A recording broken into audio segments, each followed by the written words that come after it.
In light of all the violent protests around this country, riots and looters, the incident that many Americans became aware of in Minneapolis, the death of George Floyd, an incident following that in Atlanta, the death of Rayshard Brooks, a lot of conversation in America about police reform. What is needed, what's fair to criticize, what is not needed. And so, of course, many of you likely know that President Trump issued an executive order relating to police reform.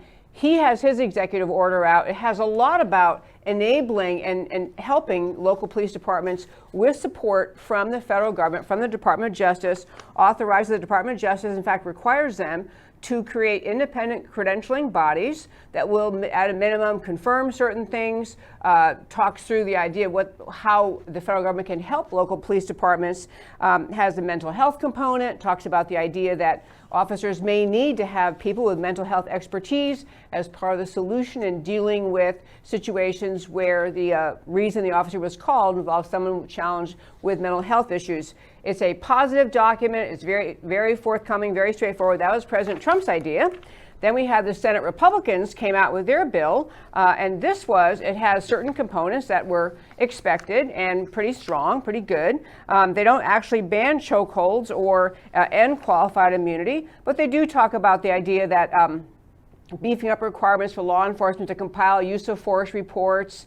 They have various pieces in it that are dedicated to the idea of a bipartisan Senate proposal to establish a National Criminal Justice Commission Act.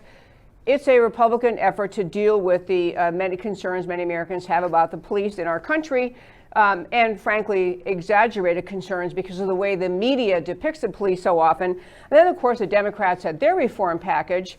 Immediately backing up the Republicans, immediately when that bill came out, the Democrats were quick to pounce on it, say it doesn't go far enough. And in fact, the Democrats' commentary about President Trump's executive order was essentially President Trump just gave a big rah-rah yahoo to the police. You know, as kind of they were characterizing President Trump's executive order as kind of a pat on the back to the police, not having no teeth at all, no impact at all.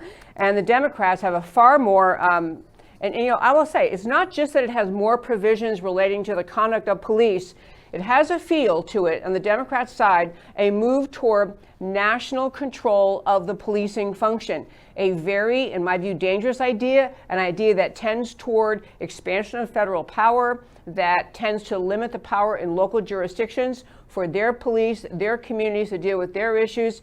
It's very consistent with the leftist move toward a growth, a centralization of power in Washington.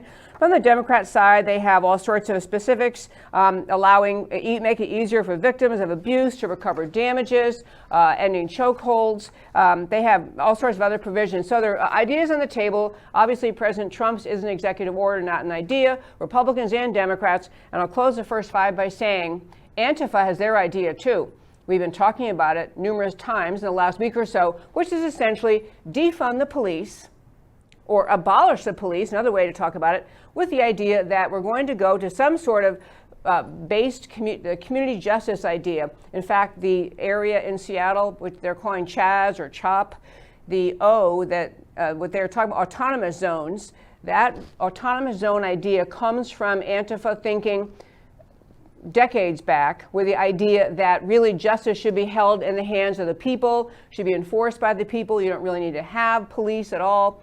And if you dig more and more into their explanation of how things will be, almost anarchy, very dangerous for the average citizen. So, in closing out my first five, I'll say this.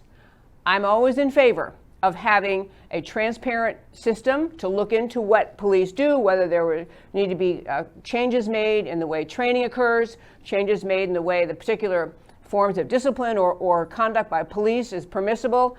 All that's fine. It has a sense of having a justice system all Americans can buy into. And so it's a healthy conversation to talk about what really is true about police conduct in America, what changes need to be made, but against the backdrop of so much vilification of officers, unjustified accusations against officers, very hard to come out with policies that will be embraced by a broad spectrum of America. And that, my friends, is today's First Five.